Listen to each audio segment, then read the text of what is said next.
Je voudrais vous saluer, chers frères et sœurs. Il faut dire que nous sommes dans une situation assez particulière et une situation exceptionnelle. Les mesures doivent être aussi exceptionnelles.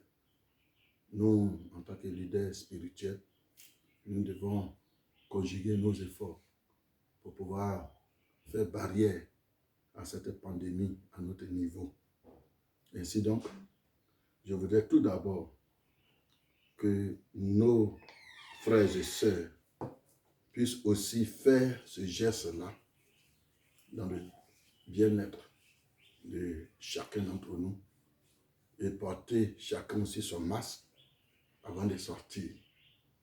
Ainsi donc, que Dieu bénisse la Côte d'Ivoire, qu'il protège la Côte d'Ivoire et que à la fin de cette séance, que chacun puisse prendre conscience que notre salut dépend non seulement de nous-mêmes, mais aussi de notre relation avec le Seigneur. Le dimanche passé, nous avions dit que nous devons mettre à profit notre confinement volontaire pour que nous puissions méditer la parole de Dieu. Nous allons continuer dans cette lancée pour dire que nous devons aussi aujourd'hui mettre à profit notre confinement pour que nous soyons dans une relation étroite avec notre Seigneur. Parce que lui-même l'a dit dans Matthieu 6, le verset 6, et je lis ce qui sera le thème de notre message aujourd'hui. Et je lis, mais quand tu pries, entre dans ta chambre, ferme la porte et prie ton Père qui est là dans le lieu secret. Et ton Père qui voit dans le secret te le rendra. C'est notre Seigneur qui le recommande. Si tu pries dans le secret, le Père qui entend dans le secret, effectivement, entend ta prière. Il t'écoute.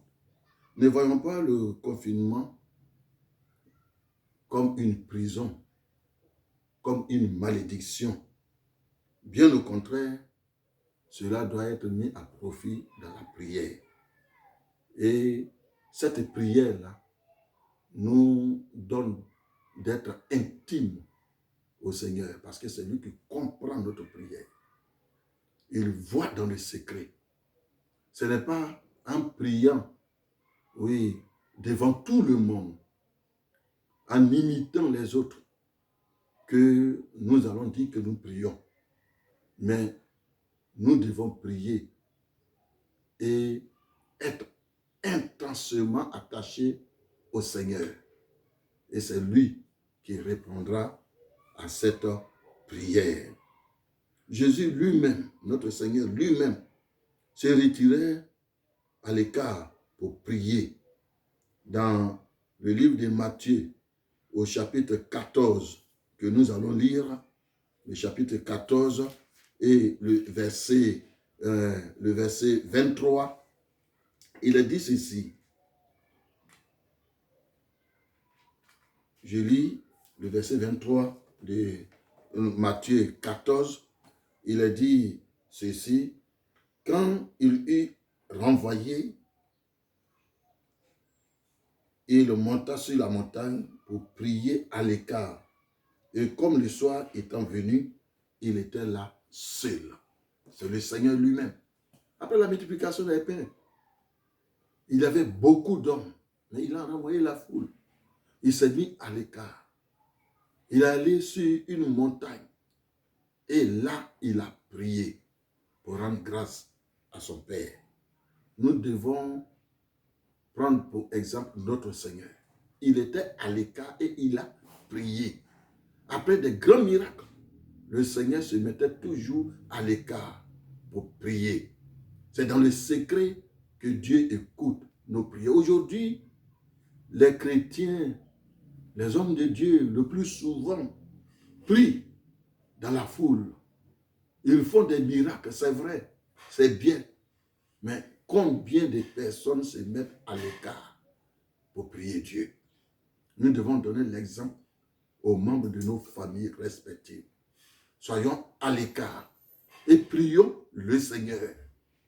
Le confinement n'est pas un moyen de nous couper de Dieu, mais bien au contraire, c'est un moyen où l'homme de Dieu conscient, l'enfant de Dieu conscient, doit être en communion étroite, personnelle avec son Père.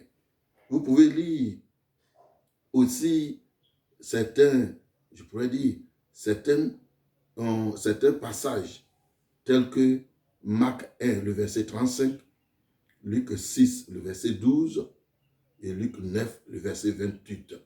Tout cela montrait que Jésus-Christ se mettait à l'écart pour prier. Même dans la prison, au moment où l'apôtre Paul et Silas venaient de faire un miracle en délivrant une femme d'un esprit de python, ces gens ont été mis en prison, ces apôtres ont été mis en prison. Et là, ils ont prié le Seigneur, ils ont loué le Seigneur. Ainsi, si tu considères que tu es en prison parce que tu es confiné, si ta liberté est bloquée, si tes sorties sont limitées, ne désespère pas. Bien au contraire, il faut prier le Seigneur. Dans cette prison dans laquelle, entre guillemets, tu te trouves, il faut prier le Seigneur. Et le Seigneur va ébranler les fondements de cette prison. Aujourd'hui, beaucoup se sentent comme en prison. Beaucoup pensent qu'ils sont privés de leur liberté. Beaucoup pensent qu'ils sont coincés. Mais Dieu voit, même dans la prison. Paul et Silas, avec les fers aux pieds, ils étaient enchaînés, mais ils n'ont pas désespéré. Ils ont prié. Les fondements de la prison ont été ébranlés. Les portes de cette prison ont été brisées. Les chaînes qui étaient à leurs pieds ont été brisées. Et ils ont été libérés par la suite. Considérons le coronavirus comme un géant qui nous a maintenus en prison, qui nous a mis et confinés là où on ne veut pas. Alors, nous devons fléchir les genoux pour prier afin que le monde soit débarrassé de ce virus-là, de cette pandémie. Dieu est capable de le faire. Il va ébranler les fondements de cette prison. Et il va nous libérer. Je demande ici à tous les croyants, à tous les chrétiens, de fléchir les genoux dans leurs maisons respectives et de prier le Seigneur, le Dieu du ciel, le Père de gloire, qui est tout puissant, afin que ce virus-là soit endigué, soit détruit. Qui donne l'intelligence, la sagesse à nos chercheurs pour qu'eux aussi puissent trouver les remèdes adéquats pour que nous puissions en sortir. Dieu voit nos pleurs. Dieu voit notre détresse. Dieu voit nos cœurs qui sont alourdis. Et il n'est pas indifférent. Si nous mettons à profit ce confinement qui est considéré comme une prison pour nous, alors Dieu va agir. Le troisième élément se trouve dans Ésaïe 38, le verset 2 et 3. Il a dit que Ésaïe est venu et il a dit à Ézéchias de faire tout pour que la succession puisse aller de l'avant. Parce que, effectivement, la maladie qui était sur Ézéchias devait l'emporter à la mort. Et qu'est-ce qui s'est passé? Ézéchias a pleuré. Ézéchias a prié le Seigneur. Il n'avait personne d'autre à qui se confier. Il était proche de la mort. Mais il a pleuré. Il a crié au Seigneur. Et le Seigneur du haut des cieux a répondu. Si actuellement le virus t'a atteint, si tu es dans les pleurs, dans les méandres de la mort, nous ici aussi, nous prions pour toi.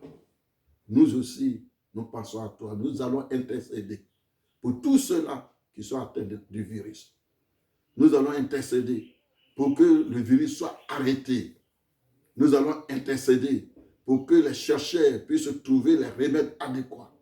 Nous allons intercéder pour que nos institutions soient fortes et que les hôpitaux spécialisés dans ce domaine spécial soient aussi renforcés et que la sagesse soit donnée à tous pour que ce virus puisse aller quitter le monde entier.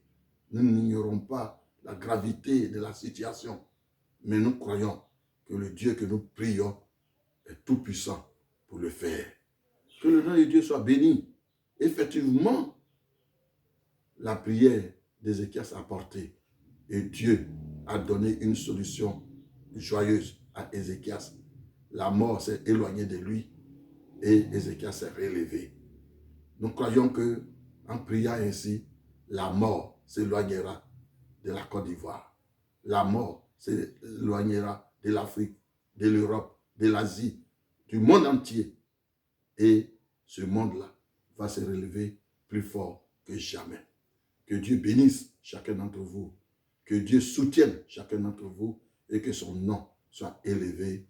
Amen.